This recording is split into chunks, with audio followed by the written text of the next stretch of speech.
This weekend in motorsports proved one thing. Races aren't always won by the fastest car. At Martinsville, it was Denny Hamlin, led nearly 300 laps, and he still lost. Why? Well, strategy. Chase Elliott's team pitted early, caught a perfectly timed caution, flipped track position, and stole the win. Meanwhile, in IndyCar, Alex Palou did the opposite. Pure domination, led almost the entire race and won by 13 seconds. And in Formula One, a 19-year-old just took over the sport. Kimi Antonelli won his second straight race and is now the youngest championship leader ever. So here's the question: what matters more, having the fastest car or making the smartest call? This week in motorsports came down to three things: strategy, dominance, and a superstar officially arriving. A gamble flipped a NASCAR race.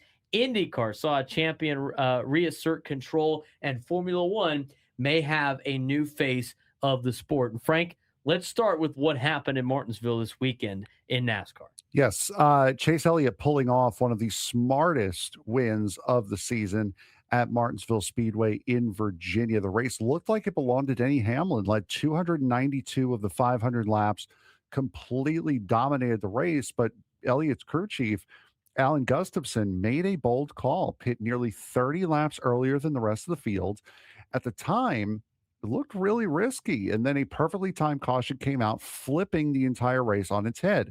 That strategy gave Elliott the track position that he needed and allowed him to restart with fresher tires.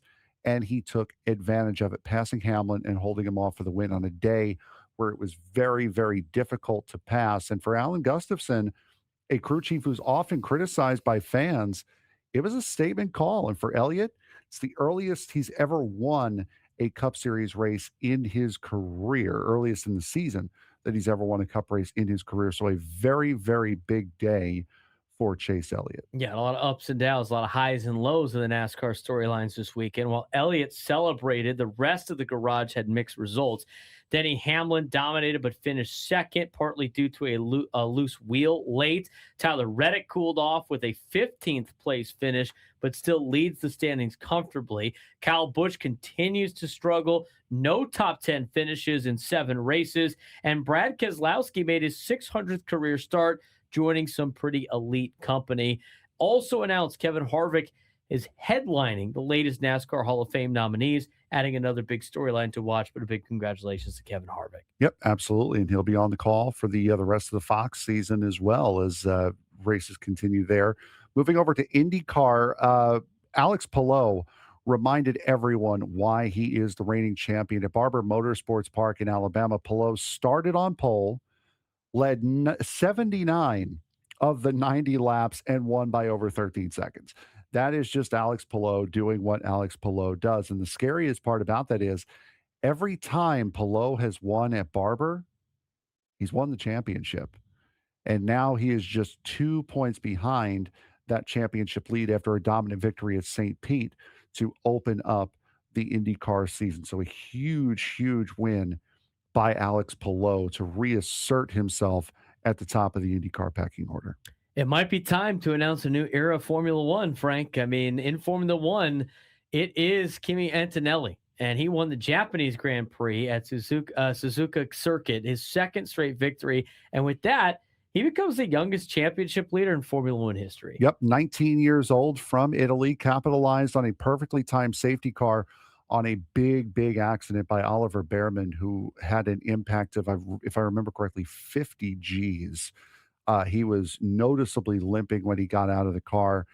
Um, Antonelli then took the lead, pulled away by over 13 seconds, back-to-back win, championship lead. Now Formula One takes an unplanned month off.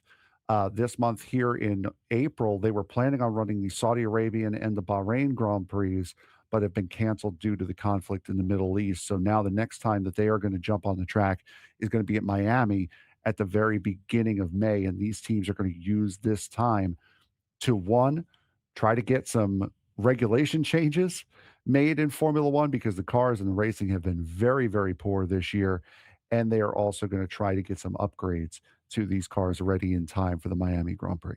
So what matters more in racing? Is it strategy or is it speed? Because look at what we just saw. Chase Elliott wins with strategy, not the fastest car. Alex Palou dominates purely on pace. And Kimi Antonelli wins both timing and speed. So, what wins championships? It is the smartest. You have to be smart. You have to have a good car, but you also have to make the right moves at the right time. And sometimes you do make the right move at the right time, but then something happens to make it look like a bad move at a very, very inopportune time. So you need to have both, but you also need the most important thing, which is luck on your side.